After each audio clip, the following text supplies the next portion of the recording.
ACT.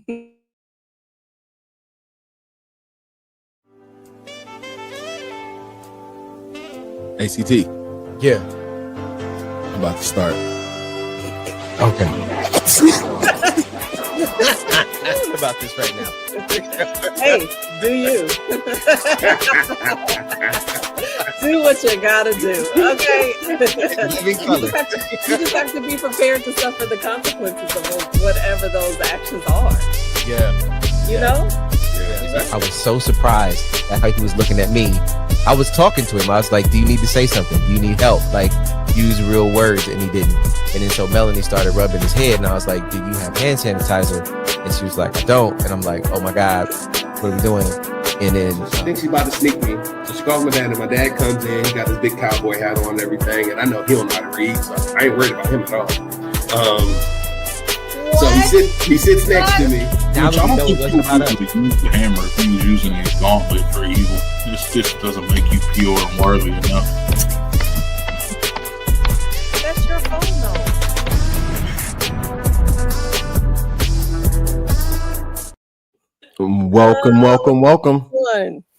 Welcome, ladies and gentlemen, to Easy Monday Motivation. I guess we didn't choose, but Johnny, my lead, CT, how y'all doing? We are back. We are live. It is 8:00. Are we in February? I can't tell where we are anymore, guys. Time has been flying by. We're on February. 71. I need you to not take me back that far. Like if you're going like maybe end of March kind of thing, but Maybe. February? Yeah, that's true. The February was far. That's too far. Okay, Yeah, that's too you far. don't. Okay, Mm-mm. February's too far back. I mean, because Oh, yeah. like we did kick off the season in February, y'all. I'm just saying, like Yeah, that's a long time ago. We 71 in though. I kick off the season. 71. no, we done did a lot. I mean, that's almost as old as you are, Eric. Oh, so You did have a birthday, didn't you? I did have You a did. birthday. It was in March, but we went back before my birthday. So now, Oh, did we? we're gonna. But that's fine though. You know, That's you're fine. right. You're right. It may be my age catching up to me. That I am thinking back to the good days when it was the earlier part of season 4. Because as we have rolled through so many episodes and have talked about so many different things and had so many thematic conversations, today brings us to one that we started last week, but we're going to build on this one. So yeah, I mean, all right, look, we had some fun last week with our Pretty Lies and Ugly Truths, and the survival mode conversation was really fun and in depth, right? And we wanted to bring that back. So Johnny, I'm gonna kick it over to you so we can start today's conversation. We just gonna jump in, y'all. So jump in with us. Let's do it. And like I said, E, this is all you're doing. When we watched the video last week, it had us. Well, I can only speak for myself. I thought about it all week. I was stuck. I was like, oh my gosh, am I in survival mode? Am I actually living, or am I just in survival mode? Because the answers to some of the questions, some of them I couldn't even answer. Just put it like that. Hey y'all, hey family. So I decided, I had an idea of where we're going to take this conversation for this week. But once you show that video, E, it totally changed everything up. And so I decided that we also should bring in an expert to help us, to coach us through this whole survival mode conversation. Well, thank you, Johnny. I really appreciate that. Okay, keep going. Sorry about that. Although, CT, you often share some very insightful points. I try. That I carry with me in my heart. It makes me take a look at my life and how I show up in this world. But it ain't about you today. Okay. So we'll get to you later. Who we got then? Who we got then? All right. So who we got today? So she is extremely special to me. You all got to meet her behind the stage. EMM family got to meet her. And I've known her my entire life. Okay, my entire life. And she was a youth leader, but she's more than that. She's kind of like a play cousin, a friend, a big sister. We used to spend hours with her just talking and just sharing all the things that teenage girls go through, which I like. The value that she has is just indescribable. So without further ado, I'm going to bring on, who is a licensed therapist, right? She's official, but I feel like she's been doing this work her whole life, even before she was licensed. Miss Sylvia Jordan, can you please join us? Woohoo! Welcome. Welcome, Sylvia. Welcome. Thank you so Welcome much. to the show. Thank you. How is everyone? We are fantastic. We are glad that you are here to Thank help you. us through this conversation. I'm glad to be here. Yeah. So before we get like really deep into CT, were you about to say something? I was just gonna say I'm hoping I survive this show. Well, don't And act because up. you're here, I feel like I can. But who knows? I'm here to We'll support you see. through it, CT. See, this is what I'm talking about. That's right. See, Thank you I so got much. you.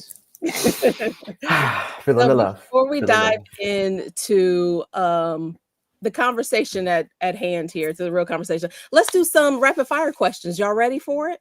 Of course. Let's do it. All right, I'm going to kick us off. So Sylvia, this is all about you. This is just so we can get to know you a little bit better. So you are a therapist. Let's see. If you could have a session with any celebrity, Ooh. like you need to be brought to the table and had a conversation with, or let me just hear your mindset. Like, who would that celebrity be and why? I think it would be Oprah, only because of her history. She had so much trauma and so many things that happened in her life. And from a therapeutic standpoint, I would want to know her survival. How did she get through the survival moments and all of the torment she went through as a child, different things, and then she came out on top. Yeah. What was your process in getting through that? So that would be a person.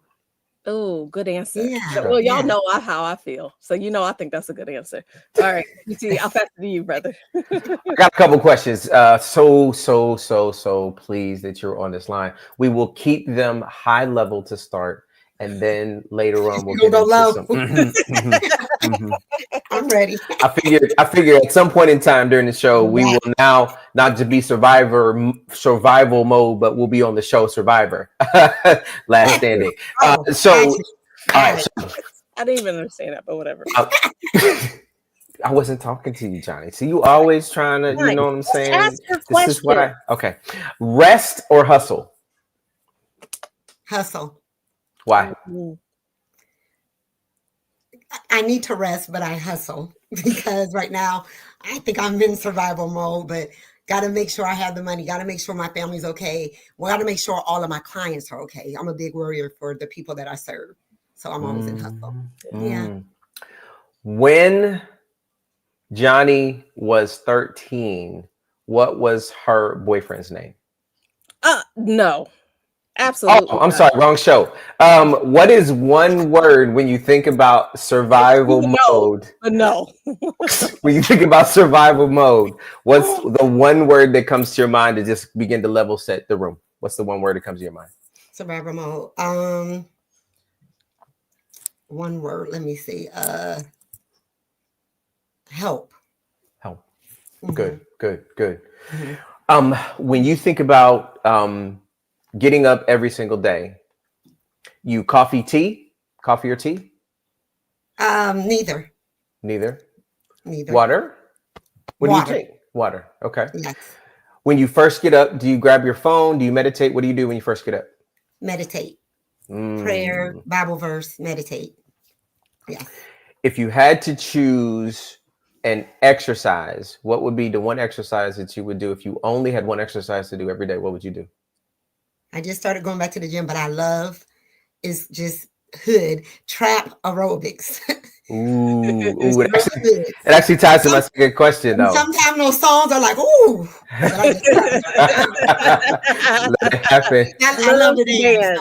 Love dance. That sounds like a survival thing to me. And then my last question before I pass it to E is, if there was a favorite song that you had to listen to when you are in survival mode, what would be that favorite song? Oh, great question. That's a great question. It was I'm alive because there's more. Ooh. And that was I forgot who wrote that, but yeah, I'm alive because there's more. I love it. Yeah. We going somewhere today, y'all. We going somewhere. Somewhere. Mm-hmm. All right, E. Rapid fire, baby. Rapid fire. Oh, rapid fire. Oh, after what you just did is rapid fire. Okay, cool. All right. So I don't think I have it. I'm just playing. I know that's not. Right? Yeah. No. So Sylvia, I want you to choose your setting. You have a ocean that has the full moon gleaming in it, or you have the ocean with the sunset. Which one would you prefer? Ocean with the sunsets. All right. You have a mountainous range with beautiful fall colors, or you have a beautiful green rainforest. Fall colors. The mountain with the fall colors. Fall colors. You have the choice of a haunted house or a roller coaster. Roller coaster all day. Okay. Okay. Cotton candy or elephant ear. That's a good one. I love them both. Cotton candy. All right. So while we were backstage, you got to meet us, CT and me, and watch interact us with Johnny. Who do you think Johnny likes more between me and CT? I cannot define. I think she loves you all both so equally. She loves you both equally. Yeah, I'm taking your original answer, which was this. She loves you both so much. Yes. That's how you start. That's how you start. That's how you start. 100 there, 100 there. Yeah. All right, Johnny, I'm gonna pass it over to you so we can start our conversation. But wait, there's more. So Cam, I do believe we have a comment there. We got an answer in earlier to a question that Sylvia did not answer, but I do believe someone did. I don't know. Could you pull that up? Oh no, that's Sylvia's name. That's my nickname. That's Sylvia's come on, sis. Did you really think my sister was That's what you get. I thought she was gonna give up some tea. Man, listen. Have you not seen these sisters? The sister come with these. Listen, I'm gonna go ahead. That's never gonna be. And Sylvia and my sister have been friends since they were kids. So how did she get on this show then? How did you get on this show? If you're gonna be that aligned, like we need some differentiated thoughts. Like this sounds like an echo chamber to me. I'm just saying.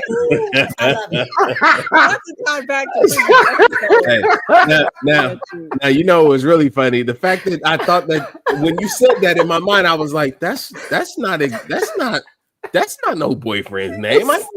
I knew Big Sis is never gonna snitch on Little Sis on that. Like she would never go. I've seen these. Like, come on, you know better than that. Look, man, I've seen these sisters in pictures that, like, I know other sisters have never taken together because they don't like each other that much. So I know they ain't snitching. The T is tight. The T is tight on that side. I had hope. It's tight. That's right. That's right. Come on now. You tried it though. I'm just trying to find my way to survive during the show. Like right. See, Alicia said that's my sister too. So like it's too tight around. It's a wrap. It's a wrap. Okay. We'll try something later.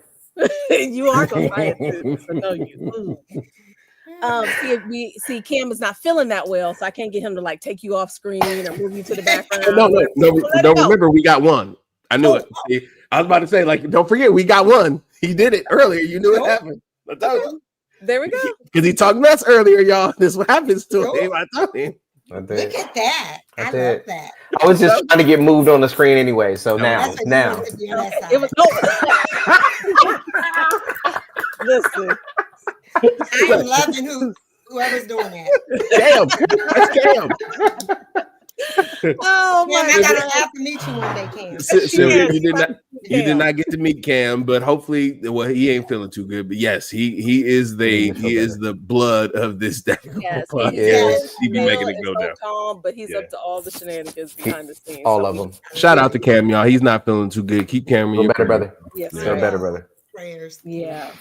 Absolutely. Okay, so survival ain't living. Let's break out of survival mode is the title of this week's episode. So Cam, do you mind showing the video from last week to kick us off into this conversation for those of us who did not catch it? Know who you are if you've always been in survival mode. I actually just found out who it was maybe 2 years ago outside of survival mode. I can't lead you there, but maybe I can point you in the right direction with these questions. Write them down if you need to. They really help me. Number one, what do I enjoy simply because it brings me joy? What do I enjoy simply because it brings me joy. Number 2, what does rest look like when I'm not feeling guilty about it? What does rest look like when I'm not feeling guilty about it? Number 3, when I feel safe and unhurried, what kind of person do I naturally become? When I feel safe and unhurried, what kind of person do I naturally become? Number 4, who am I when I'm not trying to prove anything to anyone, even myself? Who am I when I'm not trying to prove anything to anyone, even myself? And the last one, I always say the best for last, right? The heavy hitter. What parts of my personality have I hidden to feel safe or accepted? What parts of my personality have I hidden to feel safe or accepted? I do want to say that even though survival mode isn't healthy, your reason for getting it is understood. This world is a mess. But we don't have to be all the time. I hope these questions help. Thank you. So Yes. good. Thank you, Cam. So I want to throw out to all of you, like as you're listening to those questions, was there anything that like really resonated with you or one? Because I know for me, when it came to being safe and unhurried, I'm never not in a hurry. I'm always in a hurry, even when I don't have to be in a hurry. So I was like, well, I don't know. I don't have an answer to that question. And then the next one, even if you're not trying to prove something to, like, what do you look like or who are you when you're not trying to prove something to someone, even yourself? I'm always trying to prove something, whether it's my kids, my husband, and it's not necessarily like a negative thing, but I'm always trying to prove something to myself, to whoever. So those really got me. What about all of y'all? And I'll throw it to any of you who want to go first. Well, listen, I had a different take from last week. Okay. So last week, the concept of survival mode had me in a place where even at the end, he suggests it's a bad thing. And then the more time I've had a chance to sit with it, it actually is a reflection of real safety. Because sometimes the brain goes there so that you can survive. Mm-hmm. And whether it is some trauma that's happened in life that then neurologically you're positioned such so that you don't end up taking your life, you don't end up spending all your money, you do end up oftentimes in a place where you become adaptable to the environment or situation that you were in so that you can make it out of that place of surviving. So the initial conversation in my head after last week, I was just like, man, survival mode, got to figure out how to get out of it. And I was like, but wait a minute, then I had to reflect on, there are times where depending on what has been happening in life, I need to go there. Yes. So I can get to wherever it is that I'm trying to go.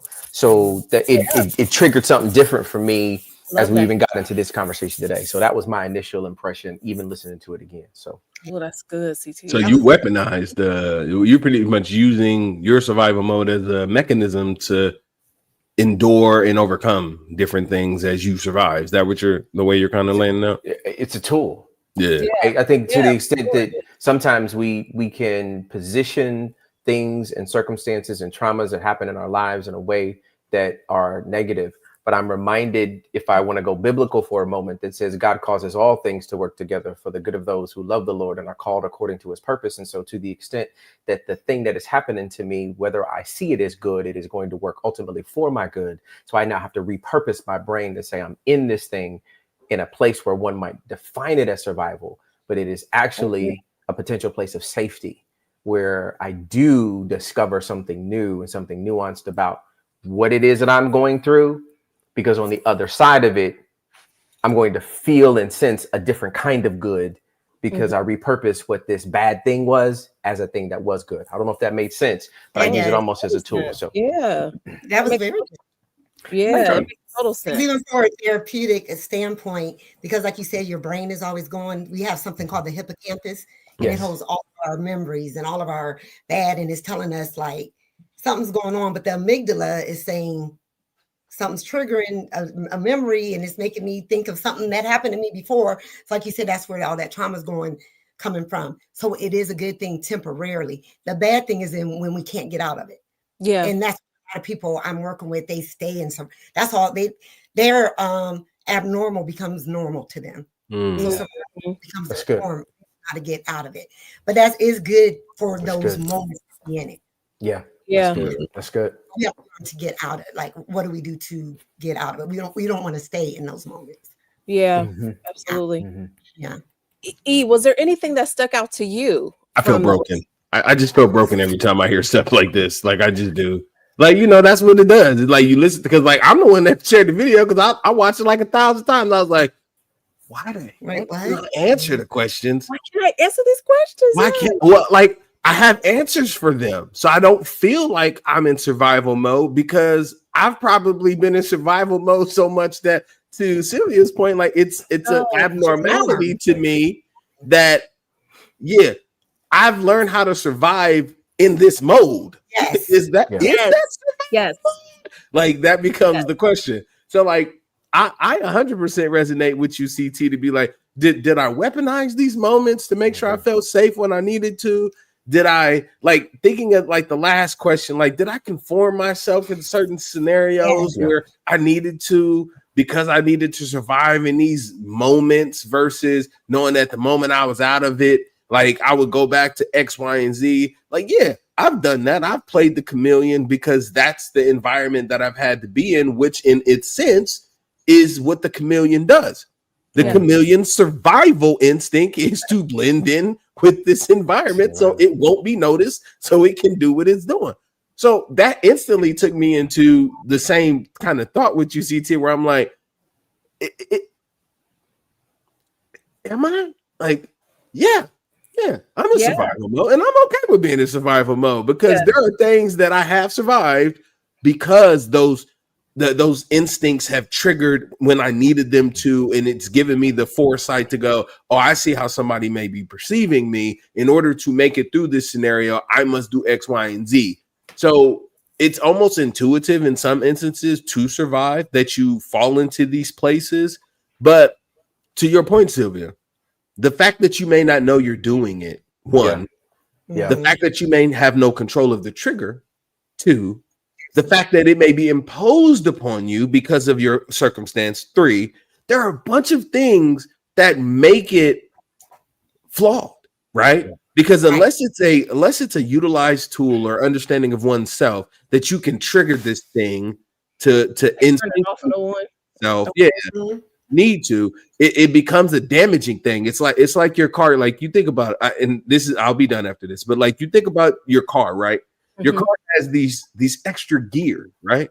Like as when you put it in drive, there's also a 3, 2, right? Like it's like putting your car in low gear and leaving it in low gear all the time, and then not realizing that it's doing all of this extra damage to you because it's all of this extra drain on the transmission because you're not using it the right way. You've now put it into this survival gear because you were more worried about it, and you're actually doing more damage to yourself.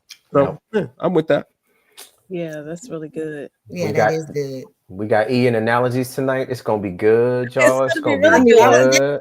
Yeah, and I'm really thinking about what he's saying because honestly, as I was listening to those questions as well, my mind went the same place of being it. So for me, I thought about, I don't know, just thinking about being unhurried or having something to prove. Like some of that is part of me being a parent, right? And so like I'm always in go mode, always on to the next thing. And so I don't know. So Sylvia, just from your perspective. Wait, I gotta ask this question because like this one I just felt was like the only answer you could give. It was like what are you like, or who are you when you're not in the hurried mode? I'm like lazy. I don't know what else you would answer. I'm like lazy. Like everybody would be like, oh, if I'm not hurried. If I'm not hurried, I'm unworried. I'm to the next thing. I don't know. Yeah, I'm chilling. Like I mean, for real, that's me. If I'm thinking like if I'm not hurried to accomplish something or worried about something or in survival mode to be making it somewhere, Oh yeah, Right. I'm gonna be taking those moments and be like, oh, this is sit back time. This is But even when I'm doing scotch with E time. even when I'm doing like number one, things that you enjoy, just because you simply enjoy it, I'm still thinking about the next What I thing need and to like, do. okay, I can only watch one episode because now we're on to, like I'm I still don't, see, about. I don't think I do that because that would take away from the joy of the thing that I would appreciate. But that's the whole point of this conversation, right? Yeah, Like because yeah, some of us So you're do always, that. yeah, some of us do it. yeah. I Okay. literally had to tell a couple last week. I said, y'all have to take tomorrow off. You both are in go, go, go. You never stop. Then it's causing conflict within your marriage because you don't have time to stop and sit in it. Y'all have 4 little babies. You're taking care of them. You're working. You're dealing with this, and now you two aren't even communicating. Take a day off and just Yeah. be like because that's part of survival mode. And they said we never even thought that we were able to take a day off. They took they texted me. We took today off and we're doing nothing. We're watching movies. Yeah. It was like a reset. Yes. So sometimes we just have to reset. Yes. It's okay to go, go, go, but sometimes we just need to be. That's right. Yes. Because our brains are working overtime and going and all the time and that, but it's just like, and sometimes our brains are telling us, okay, we got to do this, we got to do this, but it's like the calm. We need to, like you say, like the Bible, God, if God rested on the Sabbath, who are we to keep going and going and going and not rest? Talk to us. Come on. Right? Come on. So our bodies and our brains, and it's like sometimes just be. Yeah. And that's where survival mode messes up. Get there sometimes. And then especially, I'm going to call out our community a little bit here too, because oftentimes we think if we have not experienced some, and we've talked about this before, Sylvia, like if we have not experienced some big traumatic trauma experience, then things are fine. Things are okay. But we all know that sometimes it's those little things, it's the little foxes, right? That can cause absolutely big moments. So what are some of the things that can put us into that state of survival mode? And when do we know, like, okay, maybe it's time to activate it, and other times it's time to turn it off and not stay there?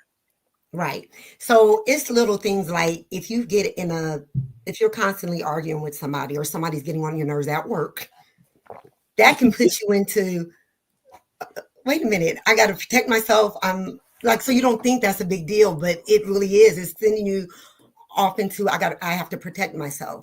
If you can watch a movie that can make you feel like I got to do whatever I have to do to protect my kids. You know what I'm saying? Just a movie. So now I'm over reacting now to make sure that they're okay. My daughter is the queen of that. I said, quit watching movies. I gotta make sure they're okay. And what if this happened? I said, oh my goodness. So it can be things like that. So we have to just be very aware of our environments and who do we let in and how did I process that conversation? Or how did I process today? We don't process. We just go. It happens. We go. We deal with it. We get mad. Then we go. But then it's building up in our brain. Like, okay, that happened, and I'm upset about it. But that happened too, and things keep happening, and we don't process. We never take time to let me process what just happened. Am I mad about that? Do I have a right to be upset? Yeah, I do. Yeah. Let me process even grief. Like, let me sit in this grief for a minute. And we feel like we got to rush everything. You all right? Get over it. You have to be strong. Black, you know what we do. No, I don't have to be okay right now. Giving us that grace to not be okay. I'm like, Jesus was in the garden sweating blood. So if he had anxiety like that, again, you know what I'm saying? So we have to give ourselves that grace to, I'm not okay today. I need a moment. You made me mad and I need that moment. So that's where we mess up because we just think it wasn't have a fire. I didn't lose everything, but no, life is still lifing. Yeah. Right. This is let's dive deeper. Right. There was a conversation I was in a couple weeks ago, Sylvia, and we were talking about comparative suffering and the idea that if I see that your issue, your problem, your trauma, your circumstances is worse than mine, then I tell myself mine isn't bad. And the truth is that I'm not to compare my life circumstance to yours, because that's what causes oftentimes some of the real traumas that happen in our lives. And I'd love for you to kind of dive in a little bit around this idea that the story we tell ourselves oftentimes is the big lie.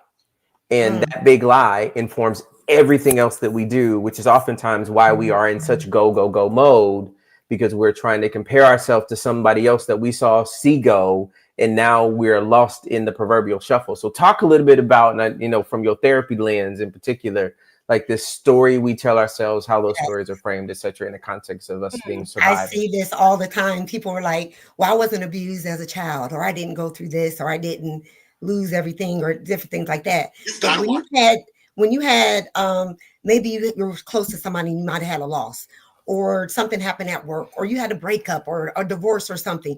Those are stressors. Those are the traumatic events, and you don't take it in. But it wasn't this. But no, it impacted me. And what do? We put it in the back. And then again, our brain is telling us that bothered me, and I don't like how I felt when that happened. And what are we doing? We're just holding in all of those memories, but saying, "But no, I'm okay," because we're always told we're okay. I wasn't as bad as but we're not. So we need to quit doing that comparative. I hate that because we do that often. Always comparing. Like I'm not as bad as, but how did you feel in that moment? Did that make you feel bad? Did that make you feel angry? Were you frustrated? Okay, so that's legit. Yeah. How come what you're feeling doesn't matter? It's almost like you put ours to the side. And that's not, and we have to say what I'm going through right now matters.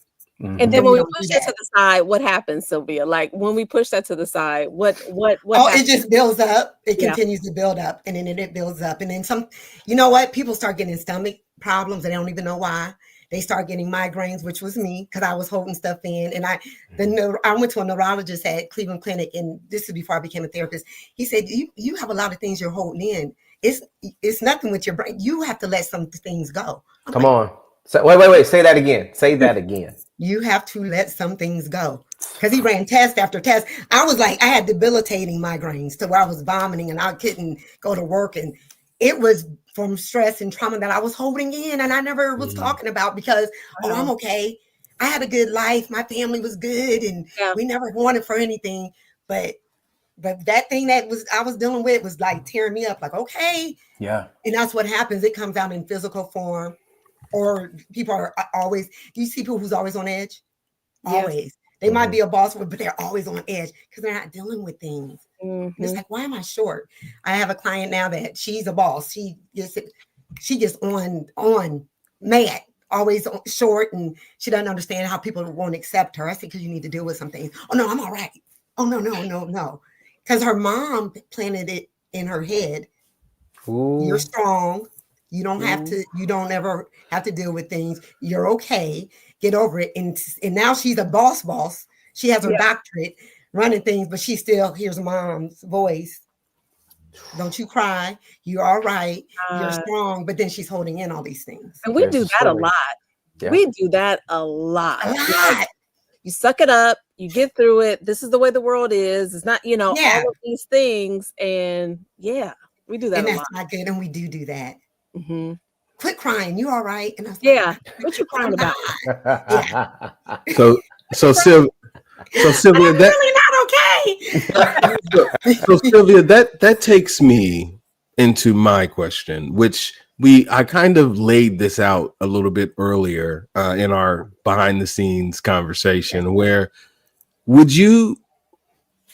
would you say to the children and these grown folks that have never dealt with these feelings that we're talking about as adults, right? Like we're talking about the survival instincts and all of the things that we just hold in and the things that we have just said we're good with. Like, I am a firm believer that everybody still has that hurt, broken, or, mishandled child within them that grew into an adult. And you just grow into an adult. You don't lose the child unless you do something to try to lose that child. But a lot of the formation of your understanding of who you are and how you see yourself is rooted in that child. Let's talk to the child who is going through their survival mode scenarios that needs to hear some guidance. Can you speak to the child who may be going through survival mode right now? Absolutely. I work with a lot of children, and to see some things, like when I see them acting out at school, they can be brilliant, like A students, but then they're always fighting. They're always angry. They're coming to school just on 10 and the school's like, get them out. But like, no, are we digging in? I went to a school and I said, did you find out what's really going on with this child? because maybe it's something you're ready to kick them out. But why are they angry? Why are they coming in always ready to fight? Why are they so aggressive? And then when I pull them to the side, some of them are abused. Some of them coming to school, they hadn't eaten. Some of them just got cussed out before they got to school. Some of them didn't have clean clothes. So we have to talk to them about, how does that feel? Let's talk about it. I'm here to support you. Then they talk about what my mom or my dad did. So let's talk about them. They probably never dealt with or never had a chance and never had, oh, Miss Sylvia, you think? Yeah. So I try to get them to give their parents some grace, because a lot of times they don't understand what they're doing. And they don't, because sometimes we try to bring the parents in. I don't have a problem. They have the problem. That's what they tell us. And I'm like, yeah. And they don't even know that they need help. They don't even know that they're going through this survival mode. I did bring some questions now that you talk about children. It's called the ACEs. Have you all heard about that? Yeah. I've heard that. I've failed a couple of tests. So I'm going to ask you, it gets deep, but we do this with all of our adults, and it's about your childhood. And it's like most people, and it makes you say, if you get 4 out of the 10, that means that you got trauma, right? Yeah, you guys. Yeah. I know. Hey, listen. I'm a single man out here. I've had women try to get me take all type of tests. Like, have you taken the ACEs test? I'm like, what is this going to tell you about me? Right? Like, I'm gonna answer these questions, but you have no idea whether I'm telling you the truth. I could just be lying I want you to feel sorry for me. My trauma is so extreme. I'm just playing. Somebody get him. But I know about the ACEs test. Yeah, I know. So you've done the ACEs. I've done it. I know about it. I just wanted to play with it so people can know what it's about. Yeah. What are some of these questions, Sylvia? Okay, one is, did a parent or other adult in the household often or very often swear at you, insult you, put you down, humiliate you, or act in a way that you felt afraid that you would be physically hurt? Yes. Did an adult ever push you, grab you, slap you, throw things at you, even if they didn't or did leave marks? Yes.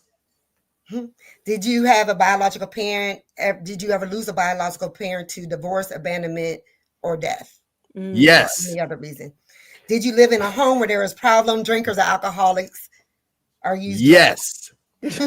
So Sylvia, you can stop now, because Eric, after the show is over with, it's like it's questions like that, and it's just saying how that impacts your life. It really plays a part in your life, and you don't know that. But you don't even think about it, and especially if not necessarily right, and especially if you're not the only one. Like, everybody in your whole neighborhood is going through. Everybody's dealing with this, so this is what we do. This is our norm. Yeah. Abnormality is our norm. Yeah. And we just accept it to be okay. We had a young man at school come to school late. The teacher went off on him, a Caucasian teacher, went off, and you should have been here. He lost it. I mean, he was I had to pull him in, the principal pulled him out. What is going on? I was up all night.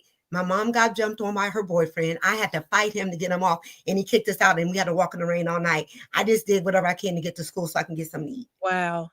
So he's late, and the first thing you're going to do is yell at this kid? Yeah. That's what I'm saying. So this is the type of things that people are dealing with in survival mode. So he's in survival mode, but his mom. Yeah. Yeah, she's in survival mode too. And what we don't fully appreciate is, Eric, you said the word earlier, and it's the concept of a trigger. And that trigger, because of the trauma being neurologically aligned and assigned, it doesn't matter what age you are. When you are triggered by that similar situation, you are now back at the age you first experienced it. Yeah. Back at that age. And then that's when that survival mode comes back. Come on. I got to make sure that I'm protected. I got to make sure that I'm safe, because when it happened before, I was not. But now the trigger, this is a trigger. So now I know what to do to make sure that I'm safe. So now you're in overdrive. Your brain is in overdrive now. That's right. And then you start going and you start compensating for the thing you refuse to address.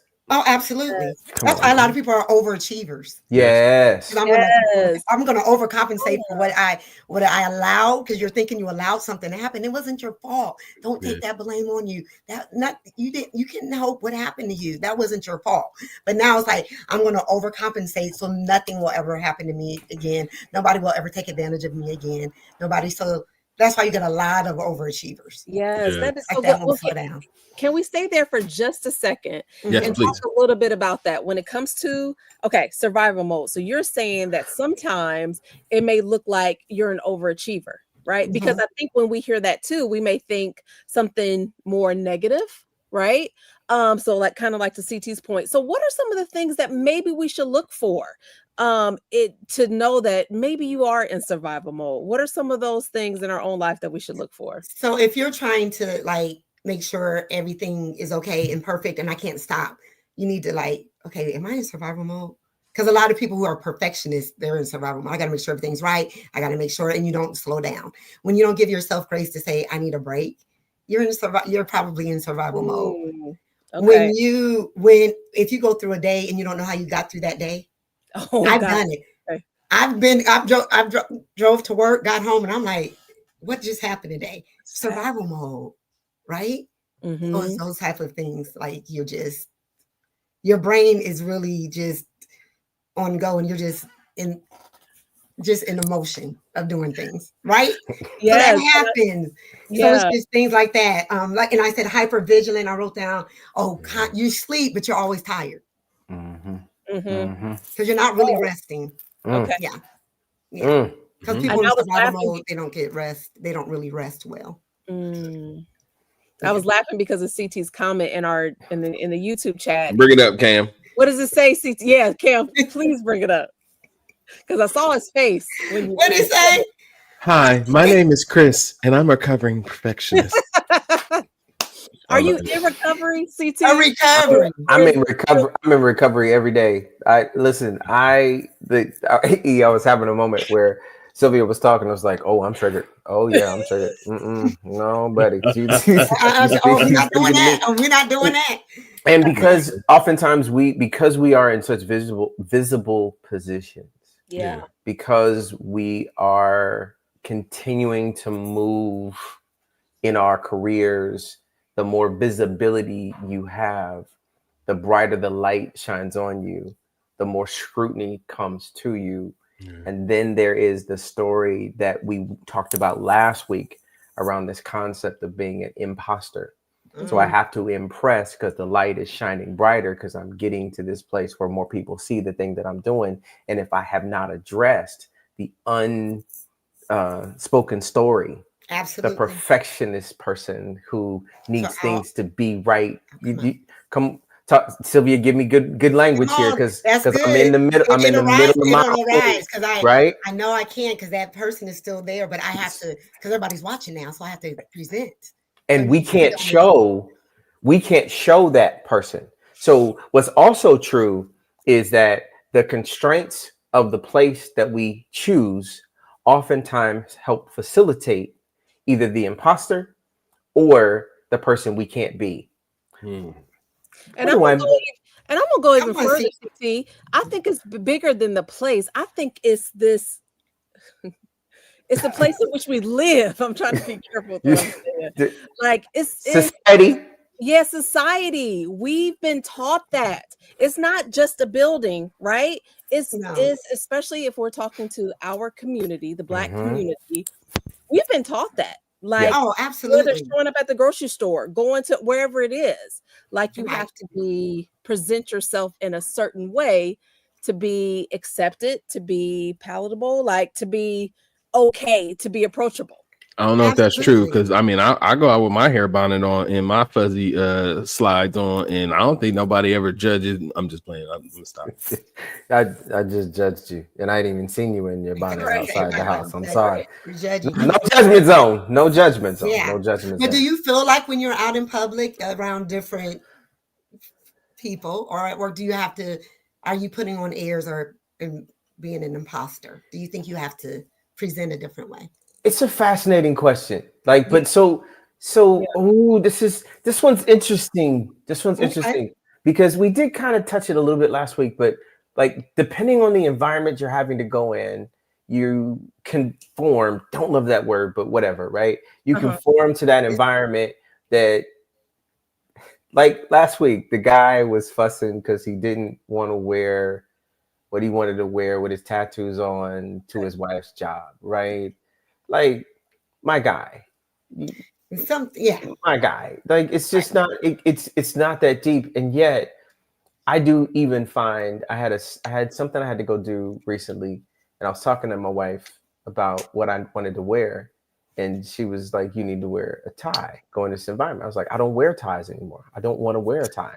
She's like, "But Christopher, this is what is expected in this environment." I said, "Well, I want to just be different," and it became this like conflict internally. It's like I'm trying to not be what this environment that I'm going to is requiring me to be. Mhm. I just want to show up the way I want to show. I'm gonna be clean, I'm gonna have a suit on, but it's not gonna look like everybody expects me to look. And I do think sometimes we run into that.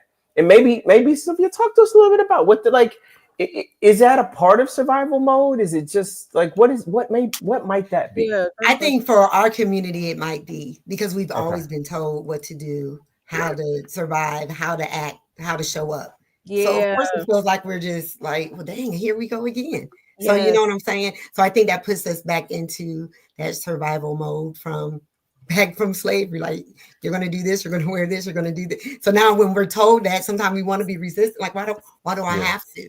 Because it feels like we are conforming to what they want us to do again. So we're constantly, but something like you said, like if you have to wear a tie in this restaurant, we understand that. But I understand we get resistant because it's like we get tired of being told what to do. Let me be my authentic self. Yeah. Just wear the dang tie, says Mel. That's what Mel said. Just wear the tie. Just wear the tie. So Johnny, can we go deeper on the survival and be a bit more culturally nuanced? Yeah. So there's the question that oftentimes comes up for those of us in culture, or more specifically of the ebony hue, or some people might refer to them as African American or Black. And that is this idea. I love that. Thank you so much. I love that. Is this idea that you have to be 10 times better. You have to work 10 times harder. What is that in the context of survival mode? And what does it do for people if they feel like or believe that is their lot? Oh, well, it makes it difficult. I've got an influx of professionals for therapy. I mean, they're like amazing people, but they're like, it's so rough out here, African American men and women trying to survive, and they're in survival mode because it's like, I don't care how well I do, I don't care what my degree is, I don't care, but it's always this person's getting paid more than I am. This person got the promotion before me, and I knew I was better. Matter of fact, somebody said I trained the person who got the promotion. So it's just like I'm dealing with all of this, and then that puts them into survival mode. Wow, this is what I'm going to do, because now again I have to prove myself. I have to show up. I have to do this. What I have to do. So then you're back into that zone because again, it pushes us to that. Yeah. That does. Yeah, and it's sad. And especially with the DEI and everything that's changing, it's just making it more difficult. Yeah. Mm-hmm. Yeah. What do we do? So what do we do, Sylvia? Give us some strategies on how we can move through this and come through the other side happy. What did you say, E? Healed and happy? Like that? Healed and happy. We realize healed and happy. I'm gonna write that down. I want my people healed and happy. I like that. That's it. My inner child is healed and happy. Let's go. Right. And life happens, but like you told CT, we can't stay there. So what do we do? That's right. Right. Because I say have those moments. I want you to have those moments. If I'm mad today, be mad today. Be mad for a couple of days. If I'm grieving today, grieve. If I'm upset or whatever, feel those emotions. I think that's number one. Feel the feelings. Because I think none of us, especially again in our community, they were taught we don't do that. We don't. Matter of fact, we're just not starting to embrace it. Not crazy. You're crazy. We're already going to therapy. So now it's just like it's okay to not be okay. So let's accept it. I'm not okay, and I need time. So that's number one. And after that, self-regulation practices. How do I deal with me not being okay? So, okay, I know I'm not okay. It's been a couple of days. Now, how do I deal with this? Let me confront this emotion. Self-regulation. What are those things that calm you, that makes you feel better? Did you talk to somebody? Who's somebody that you can call? Some people, they're going to make it worse. So make sure you don't call that person. Listen, I've done it. Like, honey, no. So, so that person that's going to support you or do that thing that's going to make you feel better. and then just having those coping tools for yourself. Like I love to dance, I love to play music, I love that. Prayer helps with me. But the main thing is self-regulation and identifying what that is. And sometimes we don't even know that we're in it, but just being aware. Hey, have I taken a break lately? Hey, have I gone? Just check yourself. Do check-ins with yourself. Yeah. Like after months, when is the last time I had a break? When is the last time? When's the last time I just slowed down and I haven't checked my phone and I put the phone down for a couple hours? Yeah, it's nice. That's a simple one, but it's so, but it ain't so simple at the same time, right? Yeah. It's not, right? So do that. So do those type of things. And then after that, it's almost like a reset, like you feel refreshed and that's good. Yeah. So it's just some things like that.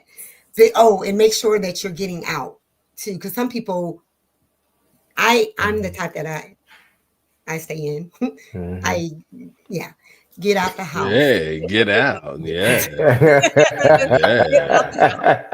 Get out. Yeah. Get out. Yes. Right. But can we just talk about that just a little bit more and stress how important it is, like all joking aside, because 3 of us are in Ohio right now, right? And we know we spend a lot of time indoors and it's gray all the time. And just like that has an effect on your mental health as well, right? So just making sure you're out doing things. Yeah. I just told my job last week, I am going to Florida in 2 weeks. I need a break because I knew me. I know myself. I know how I'm getting. When I was starting to get, people were getting on my nerves. So I'm not that, it takes a lot to get on my nerves. But when I knew, I said, why is everybody irritating me? You need a break. So just recognizing that. So I just told him, I'm going to Florida. I'm going on the beach. I'm just going to stay on the beach for a couple of days. Come on now. Let's go. Yes. Yeah. But getting out the house could be like that game room that you all went to. Like go to the game room. Have some fun. Having fun, enjoying life. It's okay to enjoy life. Sometimes we feel guilty that we're missing out on something more serious if we're enjoying ourselves. Oh, that's good too. I know we got to pivot, but one of the things that my therapist challenged me to do in this same context was to celebrate. He said, I don't know how to celebrate. Gosh. I don't know how to pause and be like, hey, something good happened today. Something good happened. And acknowledge that singular something good is the pause, is the potential coping mechanism, is a potential self-regulation. That is so important. That is out there. So I wanted to add that because I think I love that. Every time I have a session, I have them start out with, because they want to come in. This and that. Hold on. Tell me something good that happened since the last time we met. Yeah. What? And it takes them a while. They were like, oh, wow. Let me think about it. So I always make them, we start out every session. Tell me something good that happened before we get started. Yeah. So, and then I have some people every morning, they have to do an affirmation about something about themselves that's positive. Tell yourself, look in the mirror and tell yourself something positive. Oh, that's good. Because we don't give ourselves grace and love. No. Self-love. That's the other thing. Self-love. We're so busy pouring into this person and pouring into our kids and our jobs and our whoever we're dating or whoever we're married to, and we neglect ourselves. On the plane, what do they say? Oxygen mask on yourself first, right? Yeah. Because what do we do? We're pouring from an empty vase. After a while, it's just like, I have nothing else to give. That's right. And sometimes we tell ourselves things we would never tell a friend or a loved one. We wouldn't dare say those things to them. Yes. You stand it to yourself. Right. Yeah. Self-grace, self-love. The Bible says, love your neighbor as yourself. We missed that part. I can love my neighbor. I can love this. I can love, but no. It says as yourself. As yourself. Are you loving yourself first? I can't love. We not out here loving. We not out here loving for real. I'm just saying. That's what we ain't loving, are we? Just saying. It ain't real love. It ain't real love, is it? So yeah. Oh, that's good. Okay, those are good. Those are really good. And then also renewing your mind. The Bible talks about renewing your mind. We call it cognitive restructuring. Yeah. So when you have these negative thoughts or these thoughts about yourself that I got to do this, sometimes reset your mind, reframe your mind. Like, okay, no, I did 5 things today, and that's enough. I don't have to do 10. Let me take down my list today. I did good. And like you said, celebrate that. But with doing that, you have to reframe because you're so used to going. So sometimes it's like, you know what? Let me reframe how I'm thinking. That's good. Let me renew my mind. It's okay to just to do 5 things today. Yeah, that's right. We were just talking about that here at the house. Yeah, it comes a point where the day is over. like it's okay. You don't have to keep doing the thing. Like settle down, No. relax. Have a cutoff. What's your cutoff time? Yeah. Yep. You have to. I think everybody needs to have a cutoff time. Mhm. Yeah. That's hard. Well, we always laugh about that in our house because Terry is with him being a teacher. His thing is always, I'm a union worker. So come 4:00, I'm done. You don't get no more out of me. I'm done. But it's kind of been our mantra. Like that's right. We have to stop. Right. Exactly. Yeah. Right. And like you said, we give others grace. Like I'm working at 1, 2 in the morning, checking notes and writing. I'm like, you got to stop. So again, I need to do it for myself. That's why I'm going to Florida. But but do it. Yeah. Oh, so good. Love it. So good. Love the strategies. See what you got for us. All right. So Sylvia, you did watch last week's episode, so you do know we do have a wonderful segment that we like to call the Pretty Lies and Ugly Truths, where we discuss or we kind of deface the things that are made pretty and we tell the ugly truths about them. So let's kick into the subject.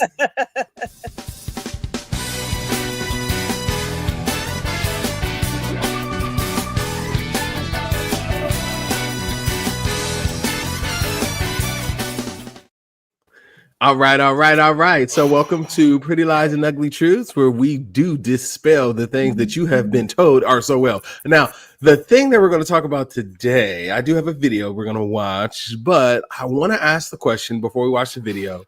Does intent undo the work? Does intent undo the work? So, Kim, let's go ahead and run this video. Okay. What I noticed not too long ago, me and Sequoia go to the same gym. Me and Sequoia lift the same weights, different sizes. Me and Sequoia listen to the same music over the speakers at the gym. No. How come me and Sequoia don't look the same? How come we look different? It's the gym's fault. It's the weight's fault. No, listen, watch this. When he leaves the gym, he takes the gym with him. When he leaves the gym, he goes, I went to the gym, so I can't eat that. I went to the gym, so I can't do that. When I leave the gym, I want the gym to justify the rest of my week. Well, I went to the gym, so I can't eat that. I went to the gym, so I can't do that. So with this example, I want to talk to you guys and ask you, do you think the way that what we do with the intent behind it is the underlining reason for what undoes the work that we're trying to do? I'm using the gym as a just straight up example. If you're literally, your intentions are go to the gym to work out so that you can eat crappy, is that not a great example of the intentionality of your action is to undo the work that you're literally trying to do? Mm-hmm. I just want to get you guys' perspective on this subject, because I think tying it into survival mode, you really think that sometimes when we do things with the wrong intentions, it doesn't work.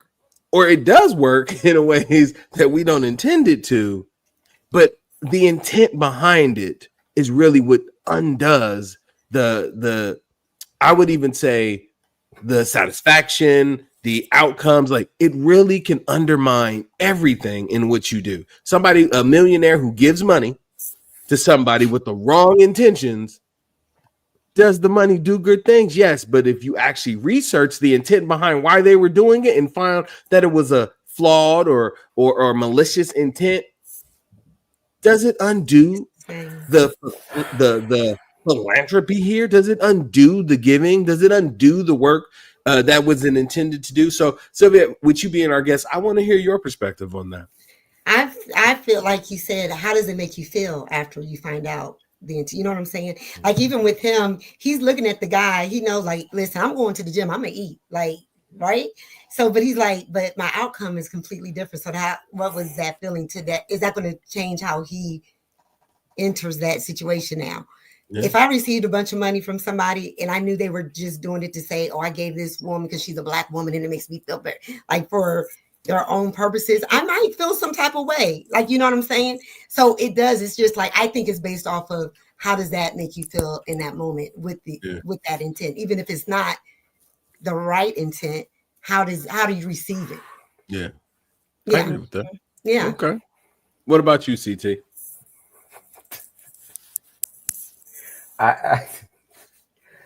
Is this a PG show? But Yes. What kind of show it is? So, What do you want to be, CT? Jeez, we always got to remind this guy every single. I'm gonna go ahead and say it. Every episode, y'all. We gotta remind this guy. No, listen. I have a phrase that in non-public environments I will use other terms, but I will say it this way for Johnny. Good intentions are like buttholes. Everybody has them, and what comes out of them, nobody wants to have or eat what it is in it.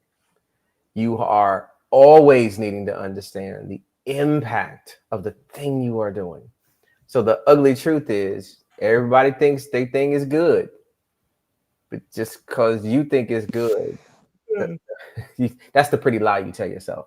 I'm trying to keep it in the context of the pretty lie's ugly truth. The pretty lie you tell yourself is my intention is good.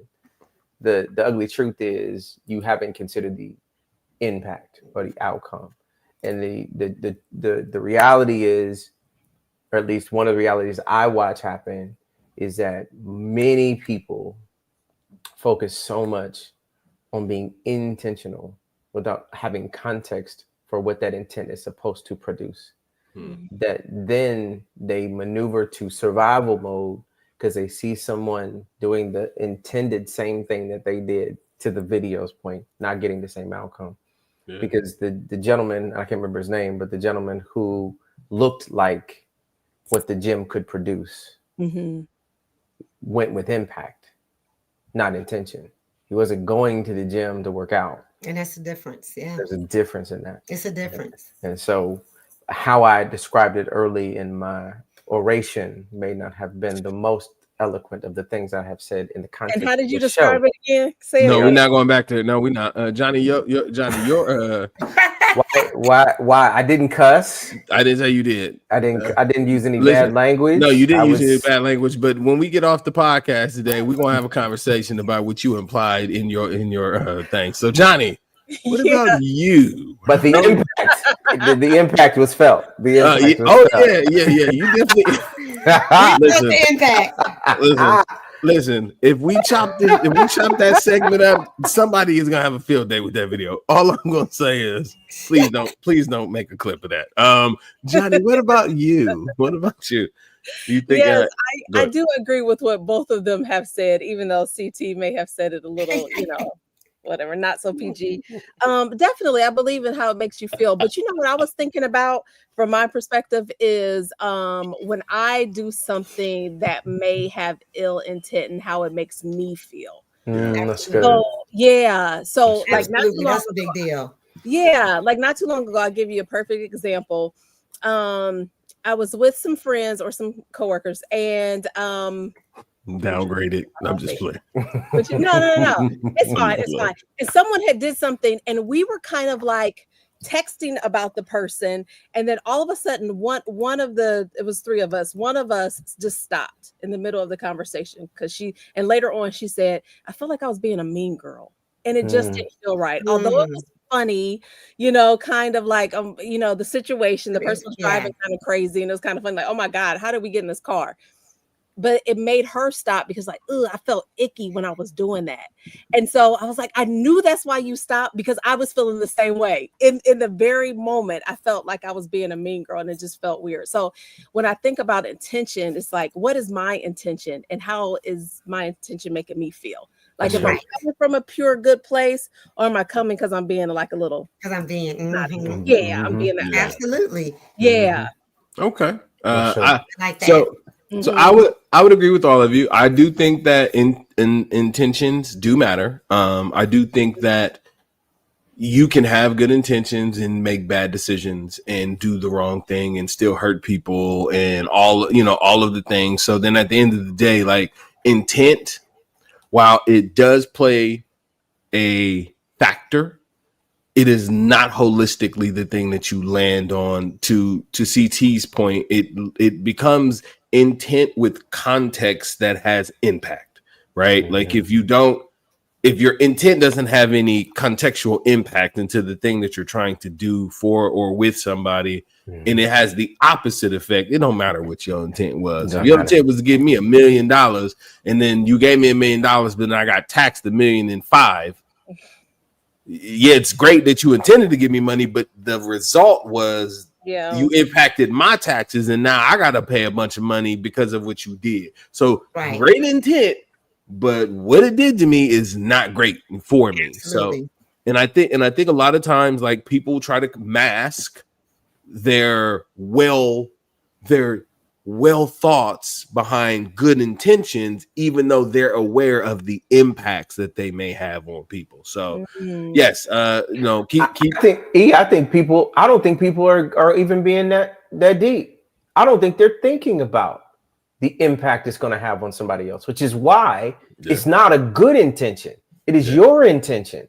Yeah. And when your intention is out of context, it now becomes my bad. The impact is bad on me. Yeah. I think that's a part of one of the societal issues we have right now, is that people running around with, well, I didn't intend to hurt you. And then they get defensive. Come on. Upset. Like, oh, I've seen that happen. Well, I didn't mean, well, you should have, that was on you. You shouldn't have responded like you did. That was on you. Like, they don't want to take any accountability for, okay, good intent, but what was the outcome? And they don't want to take accountability for that. Yep.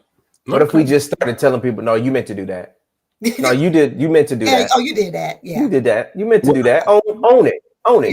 You hurt me. You didn't intend to hurt me, but because you didn't think about the impact on it, it hurt me. And so you need to own the fact that you hurt me. It's okay that you did if you own it. The problem is you don't be owning it because you don't own it. Now we got a bigger problem, and now the impact is now on me, and now I'm in imposter syndrome. I'm having to now be in survival mode. I'm feeling this one right here. I'm in survival mode because of what your good intention did to me.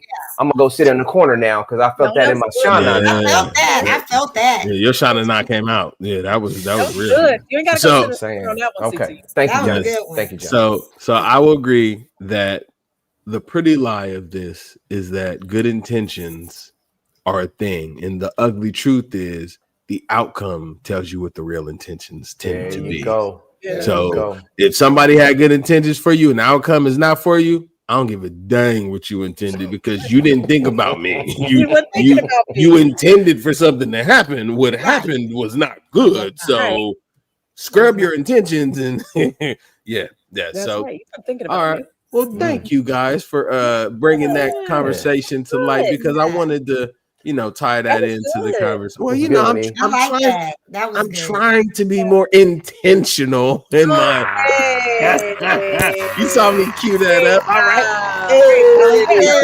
That was perfect. That was perfect. Stupid. But seriously, I definitely want to make sure that it's all beneficial from the conversations, and that our pretty lies and ugly truths do expose those things that people may have some nuanced misunderstandings about, and let's rip away the facades that to really bear the truth of what it means to do certain things and what it looks like on its face. So thank you guys for sharing that conversation. But with that, I mean, we've had a bang up conversation. Sylvia, you got so Sylvia. Can we get to the comments? Well, hold on. Before we get to the comments, okay, Sylvia, we gonna have you back, because you've been the energy is awesome. This is fun. Y'all energy, I'm feeding off of y'all. Okay, I love this. Before we got to the comments, I just wanted to call that out. Thank you so much, Sylvia. Having you on has been a pleasure. Yeah, but we do want to go to the comments and read some of those up. Cam, can you go back to some of the comments? I think there was a couple that started. We want to address any questions that we may have.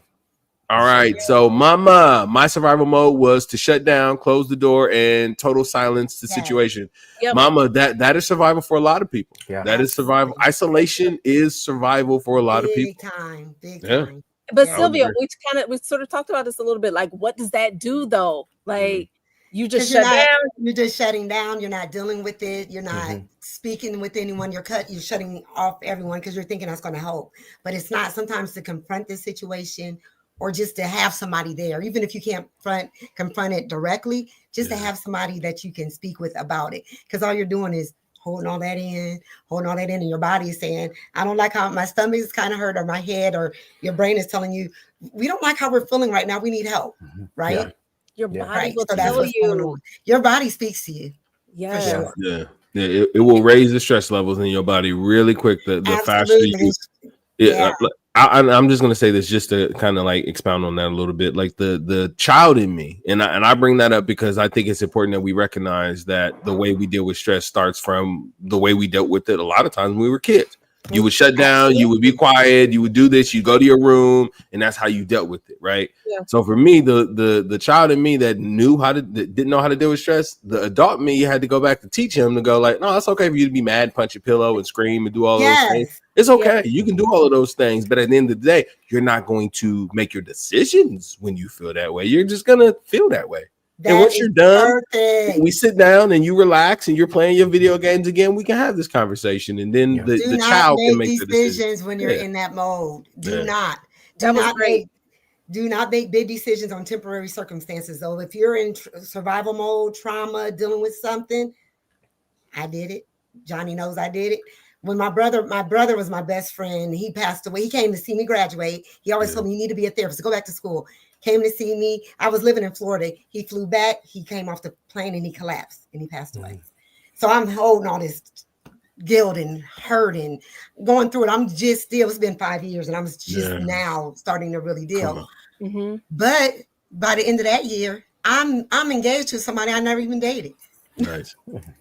I was married for 10 months because I'm like, what have I done? Survival, making a decision. So I went to a therapist. She's like, you were trying to not deal with the hurt that you were dealing with. So let's have a wedding. Let's celebrate. Let's have a wedding. And that was masking. That started masking all of that hurt. And So do not. Yes. Because I did it. Yeah. And probably, I'm so glad you brought that up, E, because a lot of us probably do that, right? Like you make some bad decisions because you're trying to cover up something else. I love making decisions. It comes out of the emotion of something else, right? When you're bad. Oh, I love. Listen, that's when I'm at my peak. Okay, listen, I'm gonna go ahead and tell you. Listen, when my emotions in them ebb and flows, I'm at like they tell you never make the emotions when they're at the peak or the lows, right? That's when I make some of my best decisions, though. I'm telling y'all, listen. If I'm at an all-time high, right? Like if I'm riding that high, like I make now these be incremental decisions. I'm not making these big old like life changes. I was gonna say qualified. I be making all of these little like fun like now. I can do this. Yeah. Like and yes, I'll ride that because in a way, like CT, I want to go back to the thing of celebration, right? When you're in that high feeling, that's okay. When you start finding these little minute celebrations you can do, like fire a bunch of little celebrations off. And then when you in them lows, you're like, all right, let me fire a couple of those celebrations off so I can get myself back up. So I want to make sure that part is clear. Like it's okay to find ways to get back even when you make it to those places. And sometimes it is those little celebrations of things that are minute, not doing big things. Don't buy a car, like buy a donut. Right. But I think that's why conversations like this are so important. Agree. To your point. Agree. So like we can know that line, right? Because you take it too far and it goes the wrong way. But but you have to be self-aware in order to understand, like, okay, I'm in this space right now.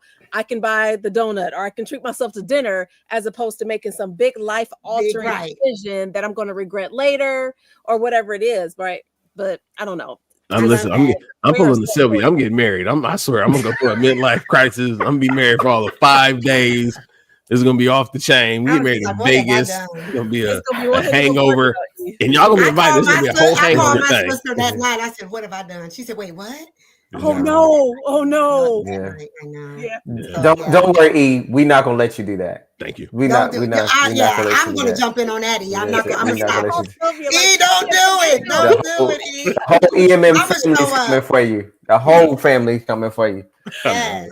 sure. Oh, that's so let's good. go And to let's another go to our thing you next were one. saying that you Mhm. were talking about writing and remembering your celebratory moments, journal. So Yeah. sometimes when you're writing and so you can go back. So when you're low, let me see what I wrote down about those good days and those positive things that happened in my life. So keeping a journal is good. I like that. I like I'm not it. a good writer. I don't journal. I just like record myself saying things. It's almost like I have like it's like Starlog. Like I be doing Star Trek thing, talking to myself, and there don't be nobody ever to check them, but I do. I have a whole tape recorder of the conversations that I have, just saying I stuff. only But imagine. what, Sylvia? Would you listen to them, please? I would. No, don't do It's it. about 16 hours of conversations. Don't do it. What It's was a the, book. It's Dion, your what was book. the next It comment is. and question? It's your book. Let's go back to the comments. I'm sorry. Survival mode. You know, there's a difference between rest and sleep. Oh, what's the difference between rest and sleep? Come on, Sylvia. Let's talk about Rest is you can be sleeping, your brain is just going, and you've been having dreams and you're not really relaxed. Yeah. Rest is when you're relaxed, when you're completely rather you're going to bed and you're sitting there and you're thinking about 1,000 things and you finally just eventually fall asleep. That's not rest. You're just because your body's just like, okay, it's time to go to sleep, but you're not really resting because you're thinking. Rest is when I'm completely relaxed. I'm not worried about, again, I keep thinking of Bible things. The Bible said, don't worry about tomorrow. Tomorrow has its own worries. Let's focus on right now. Just relax. Let's rest in today. Let's just relax. Be mindful of this moment and enjoy it. Sleeping is not resting unless you're at a relaxed moment, a relaxed state. Yeah. So it is a difference. So let me give you a Johnny moment. Sleep happens automatically. Rest must be chosen and protected. Absolutely. Sleep helps to repair the body. Rest helps to replenish the mind, emotions, and the soul. Sleep involves something that is unconscious or your unconsciousness. Rest can happen while you're awake. Stillness, silence, meditation. Sleep is mandatory for survival. Rest is intentional for thriving. And sleep often is scheduled or even forced. Rest is often neglected or seen as unproductive, but it is one of the most important things you can do for yourself to get out of survival. And I love that because, like you said, sleep, you have to, your body's going to give into sleep eventually, but not rest. That's right. Right. So I love that. That was good. All right. Hey, we killing it today. What else y'all got? Look, hey, we done invoked the question fairy. Hello. Let's do a quick Bible on the last one, though. Quick Bible. The text would suggest that God says, "Come unto me, all ye who are weary and heavy laden, and I will give you not sleep." He says rest. Take my yoke upon you. This is Matthew chapter 11, and learn from me when you are weary, and I will help you. I will give you rest for your soul. So to the extent that the two parts of us, our humanity, our body, and our spirit person needs rest. But true rest comes when you allow yourself to lean into what he is saying. You come unto me and I will give you rest. So when you think about rest, the body, humanity needs sleep. I love that. The spirit needs to rest. I love that. All right. That's perfect. That's super. That's super. All right, let me. Yeah, I mean, I was gonna say super dope, but like, I'm not trying to make Jesus dope. But he is though. I know, but like, I'm just saying, like, you know, I try not to mix them. All right, so next question, because we had one that you pulled up. That all right. So when we are in survival mode, are we putting the mask back? That's what Sylvia was just talking about, right? Yeah, I mean, we are. We are. Survival mode requires us to cover up those things that we want to shield from other people, which becomes a mask, it becomes armor, becomes everything to hide oneself from where you feel imposed upon or threatened. Right. That's why it's called survival mode. Yeah. And it is. And who is your safe? Where's your safe space? That's what you need to do, because who can you remove the mask from? Who can you be your authentic self with? Right. And that can't be, that might only be that one person. Hey, today I need you. because you might have to wear the mask with other people for a while. But just have that one person that you can remove the mask with, and they're like, okay, I trust you. I can share anything with you. That non-judgment zone. You know what I'm saying? Your safe space. So find a safe space. We listen, but we don't budge on the way we feel about the thing you just said. Okay, I'm just playing. That's the way it goes. Though. Like we listen, but we don't budge on how we feel. Like so. Everything. You know, that's why I say know who you calling. You better know it. All right, we got another question. Other than sleep, is there a need to shut down your five senses? That's a great question. Johnny, I'm gonna come to you for that one. Oh, I was gonna go to Sylvia for this. No, look, everybody get to talk. Sylvia, Sylvia. Apparently, Johnny said Sylvia. He said Sylvia. Well, our five senses, we're always on alert.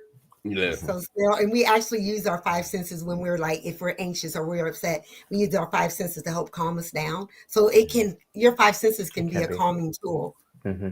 And to rub your hands together to smell like senses and sounds, listening to music, cooking something, like listening to like perfume, nice smells, or rubbing your hands against something soft, like under a nice comforter or something. Like those, it can be a good resting thing. It doesn't always have to be on high alert, because you have to teach your senses though to calm down. You have to bring them into that calming space. So what is it that calms your senses and calms your body and calms it? Yeah. And mine, like I said, I love listening to music. Yeah. I love spraying my house. I put myself in a sensory deprivation room. You know what I'm saying? The thing that kind of like, I was in there before and I was in there screaming and everything, and it felt great, right? And then for some reason I broke out into the D'Angelo song, How Does It Feel? And then like in there, if you sing that song in there, I'm telling y'all, it feels real good. Okay. How does it feel? Okay, D'Angelo. It feels good. Feels good. All right, next question. So I'm trying to. No, you trying said to keep that was it. No, that was really good though, because I never thought about. Yeah, Kim said stop. I know he did.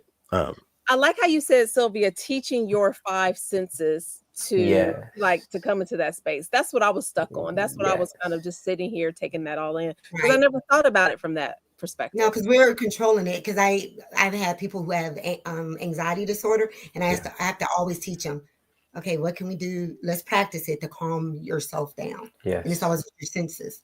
So you have to find one of those things, and that's what those fidgets are for. The stress balls are for. Yeah, things like that is calming yourself, but it's a sensory. That's why some kids with autism, ADHD, they have sensory toys. It's controlling and learning to calm your senses, because they can be very hyperactive and you're trying to bring them down.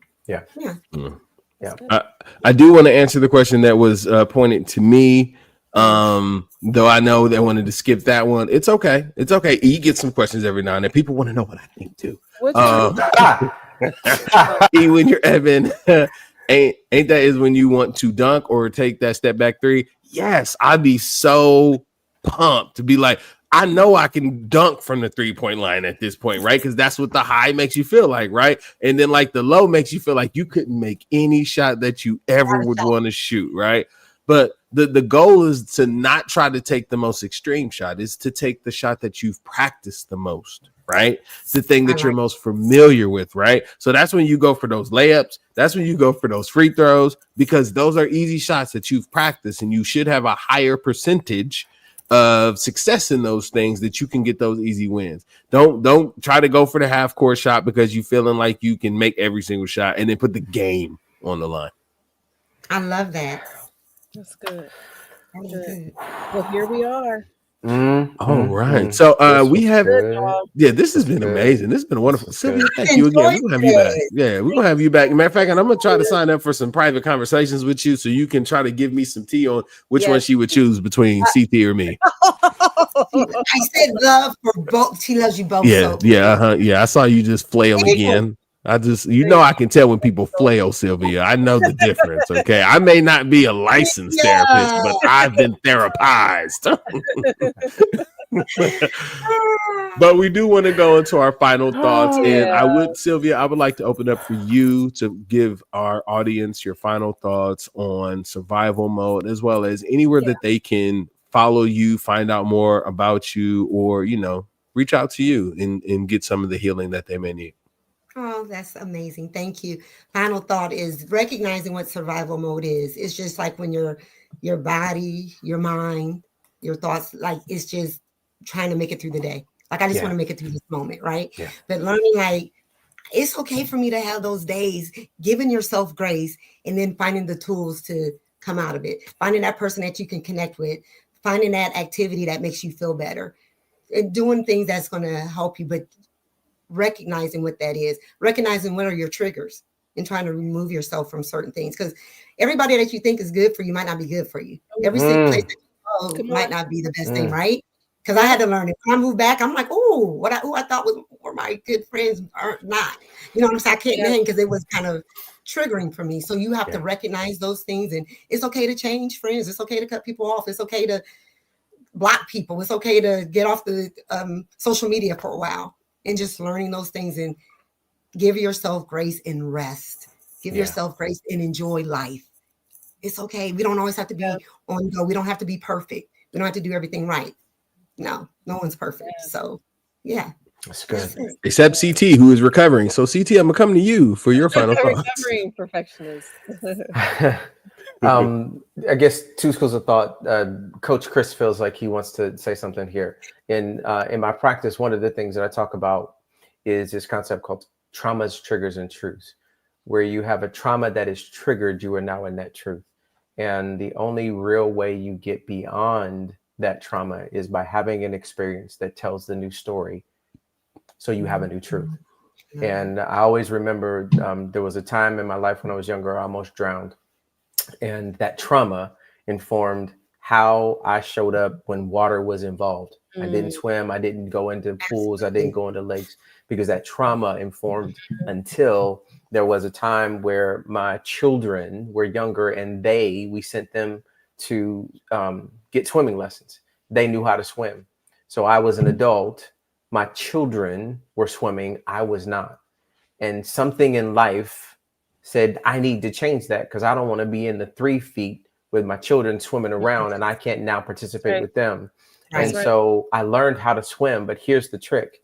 The solution was actually right next to me, because my wife was a lifeguard. So she could have taught me. As a matter of fact, she is the one that did teach me.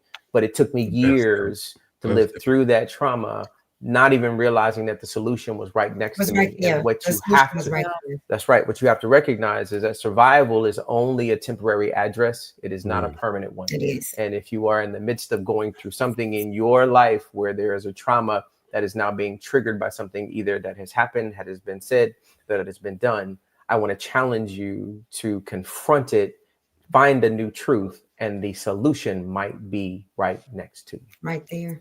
That's dope. I love that. Shout out to Mel for getting you to wear ties and swim. All right, Mel, that's what we're talking about. She is my solution. She is God's best solution on this earth to me. And listen, I met a girl named Mel for like 5 minutes. I was like, yes, I met a Mel, and I ain't gonna work out. I was like, it's cool. One of a kind. Broke the mold.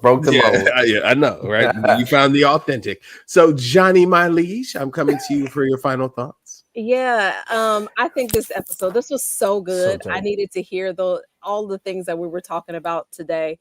Just being in survival mode. I guess the thing that I would say to kind of end off this conversation is that, again, when we think about trauma, we often think of like these big traumatic experiences, right? But it could be anything that has had a lasting negative effect in your life. That's right. So let's do some self-awareness and like think about those things, think about those triggers. And just because I didn't have an abusive father, just because I, does not mean that I have not experienced some trauma that is causing me to show up in a certain way, possibly in survival mode. Right? That's right. Or just because I am a parent who has a kid who's getting ready to graduate high school and we're doing all the things. Yay!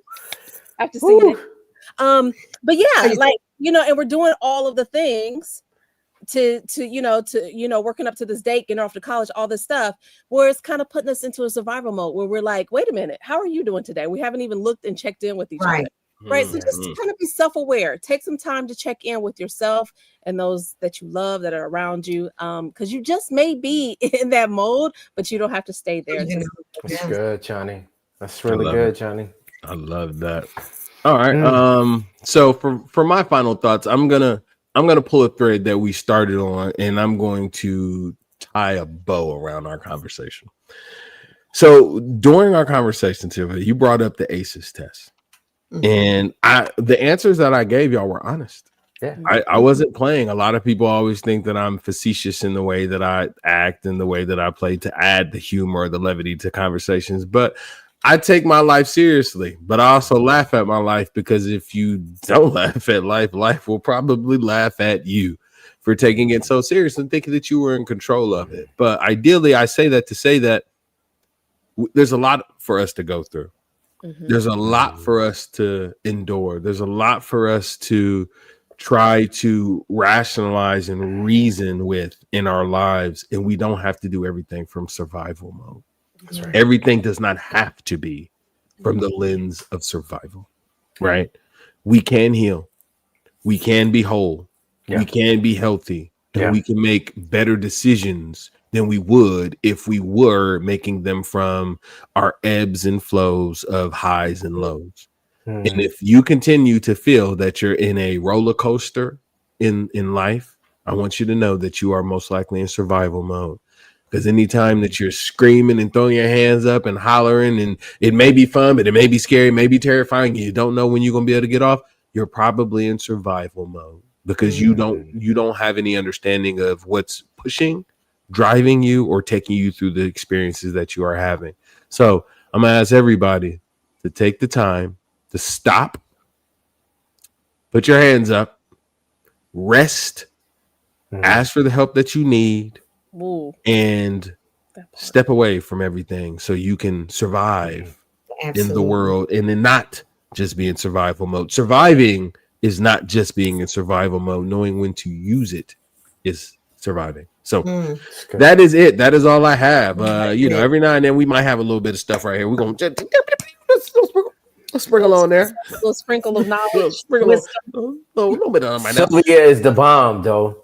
I know. Hey, listen, Sylvia, this is a perfect combination. You all are amazing together. So I know, but you still won't tell us who's the best that she loves. All right, Sylvia, where can we find you? If anybody needs to locate you, do you have like something that you want to share so people can? We're a Beautiful Mind 126. So me and my business partner Buffy Williams, we own our own agency here in Mansfield, Ohio, but I see people all over Ohio. So you can call our numbers 419-272-8488. Call, make an appointment. You can go on our website at beautifulmind126.com. So thank you. Come out and reach out. We have other therapists and case managers and people you can connect with. Sweet. So we'll try to make sure we when we update the video and stuff, we'll try to put that in the description below. Now, ladies and gentlemen, you already know, if you are listening, you are tuned in, we need you to turn on the notification bell. Let's make sure that you're subscribed. Let's make sure you're following, because we want to be able to impact your life. We want to be the people who can get you out of survival mode. We want to give you the tools that can make you resourceful in the world that is coming against you sometimes. And we also want to make sure that it is known that Johnny loves E more than he loves Cindy. So with that, I'm going to say you can chill until the next episode. Peace.